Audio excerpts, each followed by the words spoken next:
There is a place in the compass of the soul that doesn't call loudly, but once it does, you can never forget the sound.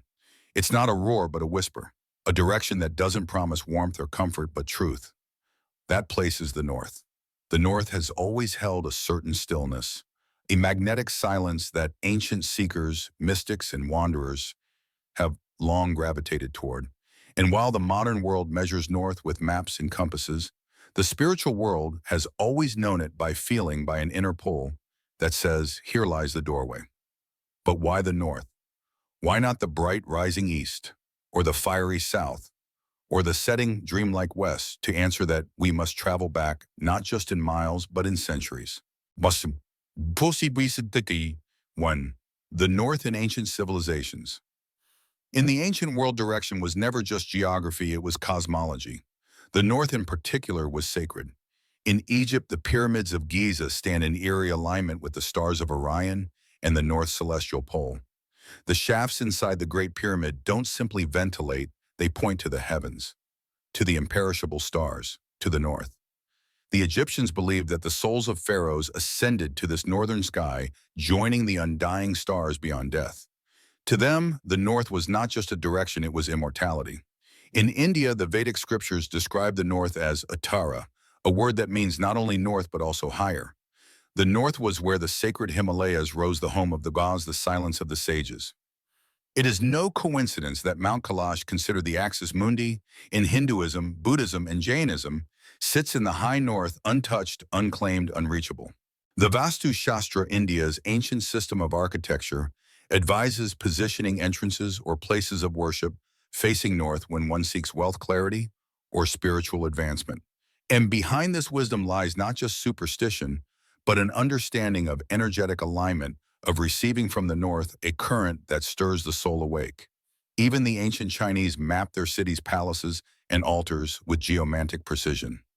The North Gate was often the most heavily guarded, not because it led to danger, but because it opened to mystery. In Feng Shui, north is the element of water, flowing, mysterious, life-sustaining, yet deep, dark, and unknown.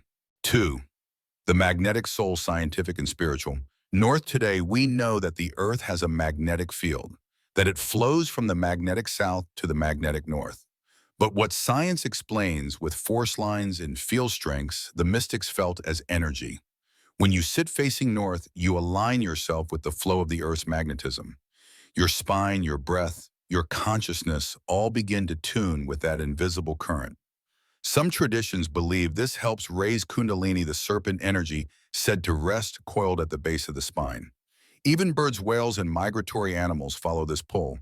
But for the human soul, the north isn't just a direction of travel, it's a direction of return, a path toward inner order, truth, and transcendence. And there's Polaris, the North Star, the one star that never seems to move. The ancients used it to cross deserts and oceans, not just because it stayed still, but because it gave them a sense of something eternal, something that wouldn't betray them. Polaris became the symbol of constancy, of divine guidance. And even today, when everything shifts, you can look north and find a stillness that doesn't lie. First, the north is archetype, winter, endurance, wisdom. If east is youth and south is passion, then north is wisdom. North is age. North is the winter of the soul. It is the place we go when life demands depth, when we must stop chasing light and instead sit in the long night. The north teaches endurance. Trees in the north grow slowly. Animals hibernate. Snow covers the world like a silence that insists rest.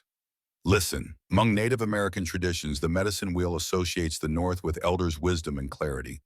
It is where you turn when you need to remember, when you must call on your ancestors, when you have lost your way and need a deeper compass than the mind can offer.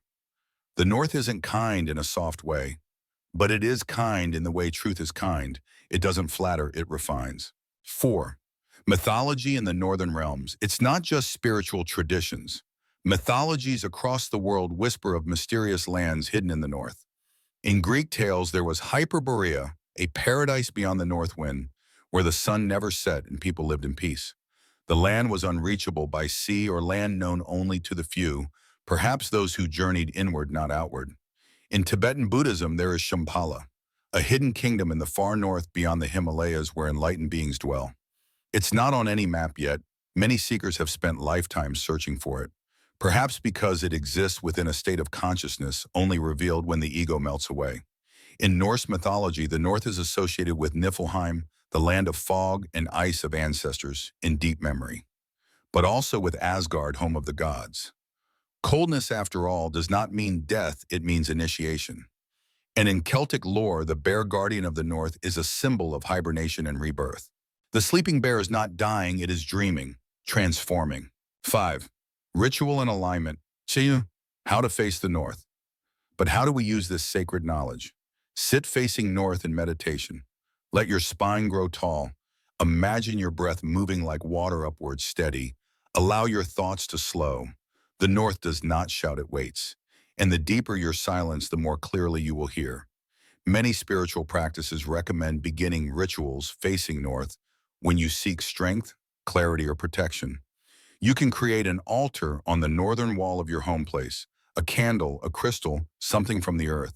Sit before it not to ask but to listen. In Wiccan tradition, the north is earth, stable grounding, supportive. It is where one begins the circle. In Druidry, the north holds the bones of ancestors, the secrets of stone and root. In shamanic practice, the north is the place of the great animals, bear, owl, stag, who guide you through shadow, not away from it.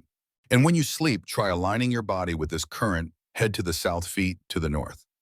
It is said to bring deeper rest and spiritual alignment. 6.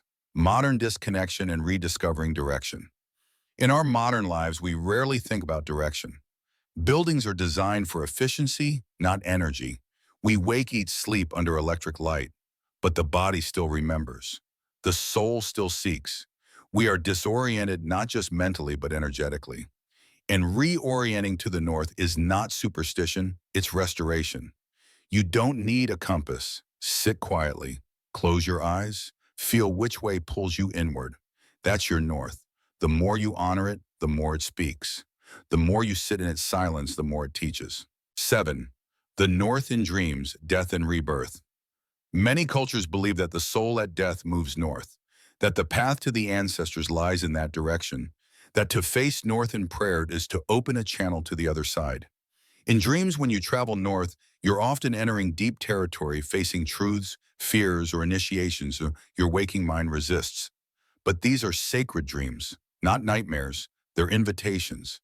And sometimes facing north doesn't mean knowing where you're going, it means knowing what you must leave behind. 8. The sacred stillness, closing reflections. So what is the sacred significance of the north? It is not a place, it is a posture, a way of being, a willingness to sit in silence when answers do not come, to face what is hard but true, to endure what is cold but refining. It is the direction of stillness before the awakening, of breath held before the exhale, of night before dawn. And in a world that rewards noise, speed, and constant motion, turning to the north is a quiet revolution. It is to say, I will listen, I will wait, I will remember who I am beneath the layers of distraction. So next time you meditate, face the north.